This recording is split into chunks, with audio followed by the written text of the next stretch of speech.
नमस्कार दोस्तों, scary story in Hindi में आप सबका स्वागत है। आज की कहानी की तरफ बढ़ने से पहले आप सब चैनल को सब्सक्राइब कर लीजिए और अगर कहानी अच्छी लगती है तो प्लीज़ लाइक एंड कमेंट करना मत भूलिएगा। आज की कहानी ज्योति की है, जिसने मुझे भेजा है। बहुत ही ज़्यादा डरावनी है और आई होप आप सबको पसंद भी आने वाली है। तो ज्योति की अभी अभी शादी हुई थी वरुण के साथ और वो बहुत खुश थी, क्योंकि वरुण जैसा वो सोचती थी बिल्कुल वैसे ही था। एक अच्छी कंपनी में जॉब करता था और बहुत स्मार्ट भी था। जैसा वो सोचती थी बिल्कुल वैसा ही था और उसे प्यार भी बहुत ज़्यादा करता था। तो ज्योति बहुत खुश थी और उसकी बहुत सालों से एक तमन्ना थी कि जब मेरी शादी हो और ऐसा हस्बैंड मिलेगा तो मैं इंडिया टूर पर ज़रूर जाऊंगी। तो ये बात जब वरुण को पता चलती है तो वरुण का भी बहुत मन होता है घूमने का, लेकिन छुट्टी नहीं मिल रही थी। लेकिन फाइनली उसको 15 दिन की लीव मिल जाती है और ये लोग शादी के 6 महीने बाद घर से निकल जाते हैं घूमने के लिए। अब प्लान कुछ खास नहीं था, बस ये सोचा था कि वो लोग चंडीगढ़ में रहते थे, तो उन्होंने सोचा कि मैं ऐसा करता हूँ, हाईवे पर चलते हैं और वहाँ से जो आप लोगों ने सुना होगा बहुत फेमस हाईवे है NH-44, तो उससे कश्मीर टू कन्याकुमारी पूरा घूम लेंगे और इसी से हमारा पूरा इंडिया टूर भी हो जाएगा। आप लोग जानते होंगे कि ये हाईवे बहुत लंबा है, 3000 से ज़्यादा किलोमीटर लंबा है वो। और इसकी ज़्यादा जानकारी तो मुझे नहीं है, पर हाँ इतना पता है 3000 से ज़्यादा है। इतना लंबा हाईवे, और ये बात है आज से 20 साल पहले की। तो उस समय के हिसाब से आप सोच सकते हैं उस टाइम पर ना तो इतना ज़्यादा रोड लाइटें होती थी, ना ज़्यादा ढाबे होते थे वहाँ पर। लेकिन हाँ, ये अच्छी फैमिली से थी तो पैसे तो उनके पास थे। तो उन्होंने सोचा अगर ढाबे नहीं भी हैं तो किसी अच्छे होटल में कहीं भी खा लेंगे, रुक लेंगे, कुछ भी करेंगे, लेकिन हो जाएगा अच्छे से। तो वो लोग घर से निकलते हैं, मम्मी पापा को बताते हैं, वो भी खुश रहते हैं और बोलते हैं कि सेफ्टी के साथ जाना, क्योंकि नई नई शादी है और दुल्हन साथ में हो तो रिस्की होता है। तो उन्होंने बोला था कि रात में गाड़ी मत चलाना और दिन में गाड़ी चलाना और रात में कहीं रुक जाना। तो इन दोनों ने बोला हाँ ठीक है मम्मी, आप परेशान मत हो, हम ध्यान मतलब अपना रखेंगे। दोनों निकलते हैं वहाँ से। अभी वो लोग निकले ही थे और तभी रास्ते में जैसे ही गाड़ी में बैठने वाले थे, सामने से एक काली बिल्ली रास्ता काट जाती है। तो इनके मन में थोड़ा सा आता है, इनकी मम्मी पीछे से बोलती हैं कि बेटा रुक जाओ, अभी पानी पी लो उसके बाद जाओ। तो लड़का बोलता है अरे मम्मी ये सब कुछ नहीं होता है, सब फालतू की बातें हैं, आजकल तो ऐसा कुछ नहीं होता है। तो उनकी मम्मी ने बोला ठीक है कुछ नहीं होता होगा, लेकिन पानी पी लो, 5 मिनट बाद जाना। ठीक है, वो रुक जाते हैं और पानी पीते हैं, उसके बाद चल देते हैं वहाँ से। जब वहाँ से चलते हैं तो सब ठीक रहता है, दोनों बहुत खुश रहते हैं। कश्मीर पहुँचते हैं, 2-4 दिन वहाँ रुकते हैं, वहाँ घूमते फिरते हैं। उसके बाद फिर वो वहाँ से निकलते हैं दूसरी जगह के लिए। जब निकल रहे थे वहाँ से तो रात हो गई थी, 7-8 बज गया था और वहाँ पर ठंड इतनी ज़्यादा थी कि आप लोग सोच नहीं सकते हो। एक तो इधर भी ठंड का मौसम ही था और फिर वहाँ तो वैसे भी बहुत ठंड होती है। तो इन लोगों ने अपना इतना ज़्यादा कुछ बैग लेके नहीं गए थे, जिससे कि ब्लैंकेट वगैरह, एक ही ब्लैंकेट लेके गए थे। उन लोगों ने वो एडजस्ट किया और वही ओढ़ करके उन्होंने सोचा अब यहाँ से होटल तो बहुत दूर है और इतना फॉग था कि गाड़ी चलाना बहुत मुश्किल हो रहा था। तो ज्योति बोलती है ऐसा करते हैं थोड़ी देर यहीं किनारे रुक जाते हैं, जब फॉग हटेगा तो हम लोग निकल लेंगे, तब तक पता करते हैं शायद कोई होटल ही मिल जाए अगल बगल। तो वहाँ लेकिन जंगल में कुछ भी नहीं दिख रहा था दूर दूर तक। अब ये लोग दोनों गाड़ी वहीं खड़ा करके, एक ये होता है कि बैग में चेक करते हैं कुछ खाने पीने का सामान हो तो कुछ खा भी लेते हैं, क्योंकि अब भूख भी लग रही थी। वो चेक करती है तो मम्मी ने लड्डू बना के दिए थे, वो लड्डू दोनों खाते हैं और पानी देखते हैं तो बैग में पानी नहीं था।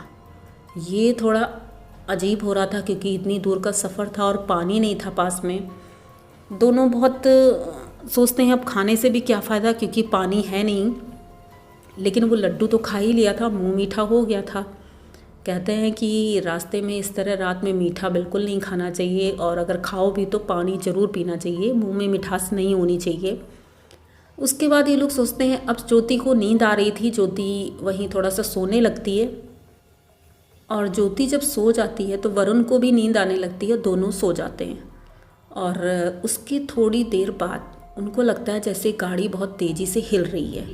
एकदम से उठ के बैठ जाती है ज्योति, देखती है तो आसपास कुछ नहीं होता है। पहले वो सोचती है शायद कोई जानवर होगा, जंगली जानवर आ गया होगा, लेकिन वहाँ कुछ भी नहीं होता है, और ये देख के बहुत डर जाती है। फिर किसी तरह सोने की कोशिश करती है, वरुण को नहीं जगाती है, सोचती है कि सो रहे हैं तो उन्हें सो जाने देते हैं।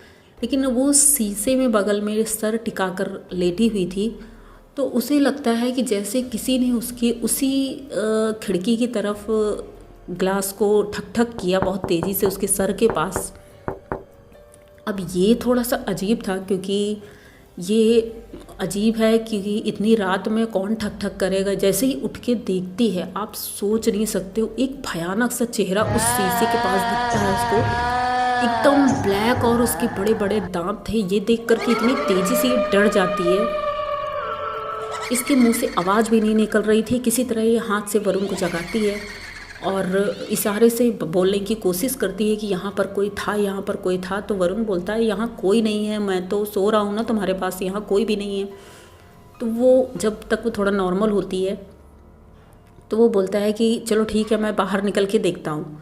तो वो गाड़ी से बाहर निकलता है, ज्योति उसको रोकती है, लेकिन वो निकलता है कि नहीं नहीं मैं देख लेता हूँ एक बार, क्योंकि हम लोग जंगल में रुके हुए हैं तो ऐसा ना हो कि कोई जंगली जानवर ही आ जाए। वो बाहर निकलता है, उसे कोई नहीं दिखता है, और वो फिर से अंदर आ जाता है। अब उसके बाद ज्योति बोलती है अब हमें यहाँ से चलना चाहिए, क्योंकि अब मुझे डर लग रहा है यहाँ पे। तो वरुण गाड़ी स्टार्ट करता है, लेकिन गाड़ी स्टार्ट नहीं होती है। अब ये लोग काफ़ी देर परेशान होते हैं, गाड़ी स्टार्ट नहीं हो रही थी, और डर भी लग रहा था बहुत ज़्यादा, और पानी भी पास में नहीं था। तो वो लोग वहीं मजबूरन वहीं रुके रहते हैं, वेट करते हैं कि शायद कोई गाड़ी आए, कहीं से हेल्प मिल जाए, लेकिन कोई भी हेल्प नहीं मिल रही थी। वो इतना अंधेरा था कि कोई लाइट भी नहीं थी वहाँ पर। उस टाइम पर फ़ोन ऑन भी इतना नहीं चलते थे कि फ़ोन की लाइट ही यूज़ की जाए, तो ये लोग बहुत ज़्यादा डर रहे थे। तभी उन्हें दिखता है सामने रोड की तरफ से एक औरत आ रही है, और वो शादी की ड्रेस में थी, लहंगा पहने हुई थी, और वो चली आ रही थी, वो भी एकदम अकेले। ये ज्योति देख कर के तो थोड़ा उसे अजीब लगता है कि इतनी रात को, जो कि हम लोग साथ में हैं तो डर रहे हैं, वो अकेली कैसे चली आ रही है। वो आती है इनके पास और इनसे बोलती है कि मुझे लिफ्ट चाहिए। घूंघट करे होती है तो उसका चेहरा नहीं दिखता है।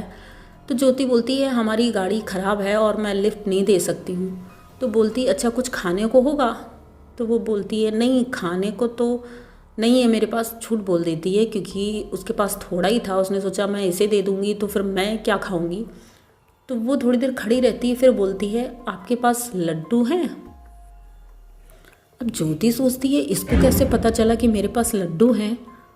तो वो बोलती हाँ हैं, अगर आप खाओ तो मैं दे दूँ क्योंकि थोड़े ही हैं। तो वो देती है, एक लड्डू देती है, तो वो दोबारा मांगती है, 2 लड्डू देती है। फिर इस तरह करके उसके सारे लड्डू वहीं ख़त्म हो जाते हैं। और जब वो लड्डू खा रही थी तो उसने देखा कि वो ऐसे खा रही थी जैसे उसने कभी देखे ना हो। इतनी जल्दी लड्डू खाए जा रही थी। और खाते ही तब तक ज्योति के एक जी मिचलाने लगता है, और वो पानी नहीं पिए थी तो उसका जी मिचला रहा था। उल्टी होने लगती है, बाहर निकलती है गाड़ी से। जैसे ही वो बाहर निकलती है, वरुण अंदर बैठा होता है। वो सोचता है लेडीज़ ही है, वो भी बाहर। तो ये बाहर निकलती है और इसके एकदम जैसे लग रहा था सांस नहीं ले पा रही है। उल्टी तो नहीं होती है, जी मिचला रहा था सिर्फ। और उसकी मतलब सांस लेने में इतनी प्रॉब्लम हो रही थी वहाँ पर, जैसे कि होता है कि ऑक्सीजन की कमी हो जाती है, सेम वही हालत उसकी हो रही थी। और वो जो औरत खड़ी थी वो इतनी तेज़ी से हंस रही थी। ये देख कर के वरुण तो घबरा जाता है। वो गाड़ी से निकलता है, तुरंत बाहर ज्योति को पकड़ता है। ज्योति से बोलता है गाड़ी में बैठो, तुम बाहर क्या कर रही हो। तो वो बोलती है नहीं मेरी तबीयत ठीक नहीं लग रही है। और जैसे ही पीछे पलट के देखते हैं तो वो औरत वहाँ नहीं होती है। अब ये दोनों इतना ज़्यादा डर जाते हैं, इतना ज़्यादा डर जाते हैं कि आप सोच नहीं सकते हो कि जो औरत अभी खड़ी थी वो कहाँ चली गई। ये दोनों जल्दी से गाड़ी में बैठते हैं और जैसे ही गाड़ी में बैठते हैं इस बार ही एक बार में ही गाड़ी स्टार्ट हो जाती है। हो ना हो वो औरत शायद लड्डू खाना चाहती थी, इस वजह से गाड़ी स्टार्ट नहीं हो रही थी, या जो भी हो, ये दोनों गाड़ी स्टार्ट करते हैं और वहाँ से भागते हैं। और उसके बाद ये लोग फिर कहीं घूमने नहीं जाते हैं, सीधे अपने घर आते हैं और घर आकर के अपने मम्मी पापा को बताते हैं कि जो उनके साथ भी था। उसके बाद कुछ दिनों तक ज्योति की तबीयत ख़राब रही, लेकिन उसके बाद वो ठीक हो गई। लेकिन ये बात वो लोग आज दिन तक नहीं भूल पाए हैं। अब तो उनके बच्चे भी हो गए हैं, बड़े बड़े हैं, लेकिन ये उनका पहला ऐसा अनुभव जो कि वो कभी भूल नहीं सकते हैं, उनके साथ हुआ। और बहुत ज़्यादा डरे हुए थे वो लोग। तो फाइनली वो लोग ठीक रहे और सब कुछ ठीक था। हाँ, बाद में उन्होंने जब किसी से पूछा था वहाँ पर एक ढाबे में कि हमारे साथ ऐसा ऐसा हुआ है, तो उसने बताया था कि इसी रोड पर एक बारात जा रही थी जिसका एक्सीडेंट हुआ था, जिसमें एक दुल्हन, जो बारात की दुल्हन थी, और दूल्हे की एक्सीडेंट में मौत हो गई थी। तो वही यहाँ पर आने जाने वालों को परेशान करती है। तो ऐसे कई केस देखे गए हैं और सुने भी गए हैं जो कि वहाँ पर होते रहते हैं आए दिन। उस टाइम पर तो ज़्यादा होता था क्योंकि वहाँ पर लाइट भी नहीं थी, लोगों को डर भी लगता था। अब तो पता नहीं ऐसा क्या है, क्योंकि अब तो लाइटें भी हैं, ढाबे भी हो गए हैं, बहुत सुविधाएं हो गई हैं। आई होप आप सबको ये कहानी अच्छी लगी होगी। अगर अच्छी लगी हो तो प्लीज़ चैनल को सब्सक्राइब करिए, लाइक कमेंट करिए, शेयर करिए। मिलते हैं अगली कहानी में। Thank you.